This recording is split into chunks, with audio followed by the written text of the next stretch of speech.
Esto es insoportable para las grandes corporaciones económicas, para las grandes construcciones de sentido común, para los núcleos fundamentales sobre los que se sostiene el proyecto neoliberal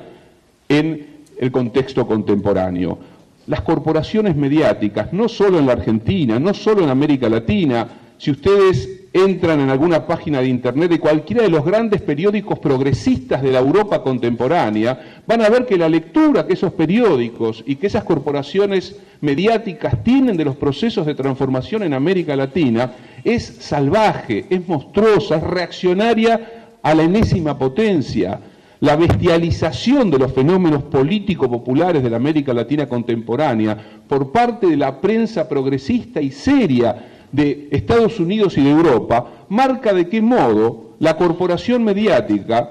no es simplemente un instrumento, no es simplemente un núcleo empresario a partir del cual se dicen ciertas cosas, sino que en las transformaciones profundas que implicó el despliegue del neoliberalismo, el papel de lo cultural simbólico y en el interior de lo cultural simbólico, de los lenguajes comunicacionales como productores de sentido común, de opinión pública, de nuevos imaginarios que se despliegan en el interior de nuestras sociedades, es decisivo, es fundamental. No podríamos comprender lo que nos está sucediendo, no podríamos comprender en parte lo que argumentaba Norberto respecto al voto de las clases medias en el contexto contemporáneo, si no logramos hincarle el diente a esta compleja trama de lenguajes, de construcciones de sentido, de núcleos culturales, que ha venido transformando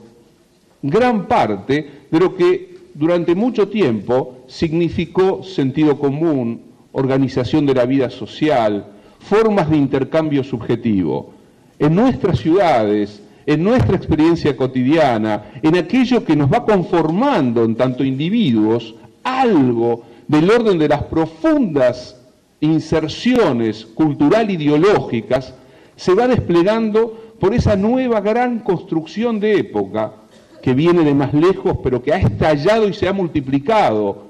en el contexto contemporáneo, que tiene como matriz fundamental la lógica de los lenguajes comunicacionales. Por eso, allí se opera, sin ninguna duda, una de las batallas centrales a la hora de intentar,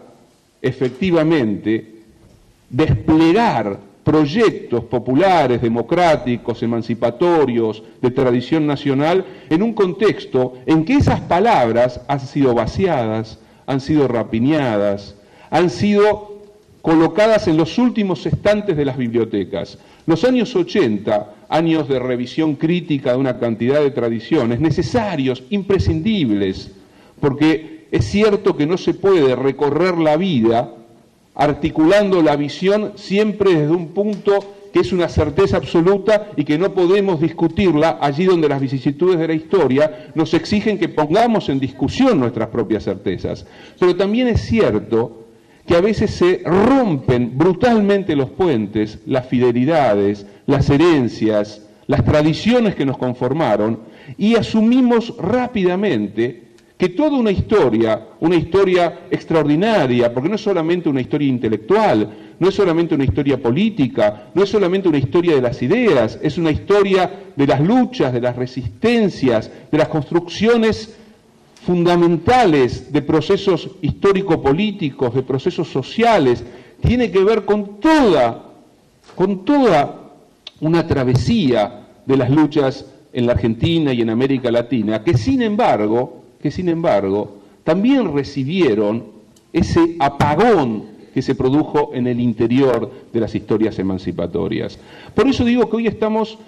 en un momento quizás en parte excepcional, porque podemos recuperar, podemos revitalizar, podemos actualizar, podemos volver a colocar en escena esas palabras, esas tradiciones, esas memorias, para, bajo las condiciones de la época, las complejas condiciones de la época, que no son exactamente las mismas, por más que la injusticia, la desigualdad, el hambre y todo lo que tiene que ver con un sistema de injusticias reales sigue operando, es fundamental hoy, en ese proceso de recuperación de esas tradiciones, darle nuevas formas, nuevos sentidos, nuevas perspectivas. Y ahí, sin ninguna duda, el papel clave del debate en torno a la educación es un papel más que significativo. Yo diría quizás poniendo entre paréntesis un par de palabras de Norberto, yo diría, es fundamental conocer por dónde pasa el arroyo Maldonado, pero también es fundamental ser capaces de recuperar todas aquellas tradiciones emancipatorias, libertarias, ese pensamiento crítico que cuajó en América Latina, pero que también tiene una tradición notable, ¿por qué no?, en otros continentes y en otros espacios geográfico-históricos. De lo que se trata es de juntar tradiciones, de lo que se trata es saber dónde se está situado, cuál es, de recoger tradiciones, de interrumpir el discurso monótono de los medios de comunicación. Pero también es fundamental percibir que lo que estamos disputando nuevamente es el sentido. Estamos disputando el sentido. ¿Cómo es posible que se hayan apropiado de símbolos populares? ¿Cómo es posible que la pobreza se convierta, entre comillas, en reivindicación de las derechas reaccionarias? ¿Cómo es posible que tengamos que retroceder y pedir perdón para expresar que la pobreza no es simplemente un escándalo? La pobreza es esencialmente el crimen estructural de un sistema económico productivo, de un sistema político, porque si no...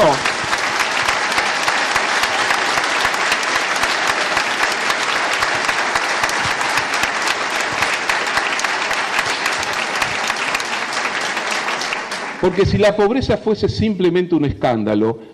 todos nos escandalizamos frente a distintas vicisitudes de la vida, pero cuando la pobreza pone en evidencia que hay un sistema de injusticias, que hay un orden económico sobre el que tenemos que operar transformadoramente, otro es el debate, otra es la disputa y por supuesto otras son las pertenencias, otras son las matrices y otras son las tradiciones sobre las que cada uno se sostiene. Como no queremos hacer filantropía, como no somos parte de ninguna institución que reparte limosna a los pobres, porque no queremos que los pobres sean objetos de conmiseración, creemos, y con esto me gustaría terminar, creemos que solo se construye una política de transformación allí donde los sujetos activos de esa política vuelven a tener biografía, vuelven a ser sujetos de derecho, pero fundamentalmente sujetos de transformación. Haber convertido a cosa a la pobreza, haber transformado en objetos a los pobres o haberlos reducido simplemente a pobrecitos es uno de los grandes triunfos del dispositivo neoliberal, porque es la manera a través de la cual el sistema se corre del miedo que le producía el pobre para hacer del pobre solamente aquel que estira la mano para recibir una dádiva. Las tradiciones populares, emancipatorias, latinoamericanistas, nacionales, democráticas, siempre concibieron que el núcleo transformador de este continente está allí, donde todavía en el lugar de la debilidad, en el lugar de la humillación, está sin embargo el lugar del futuro. Gracias.